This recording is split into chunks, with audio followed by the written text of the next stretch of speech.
Welcome, today in front of me Motorola Edge 30 Pro, and I'll show you how to check battery temperature with Ampere app on this device. So first you should go into the Play Store application.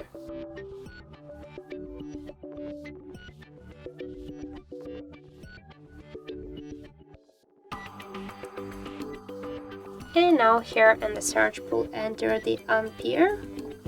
And now we have to get this application, so tap to install and wait a couple of seconds while the application downloading and installing on your device. After that, just open the app, click here yes I agree, pick close, and on the left down corner tap to OK. And as you can see here, we got the section with the information about the temperature of our device battery. In my case, that's 32 degrees.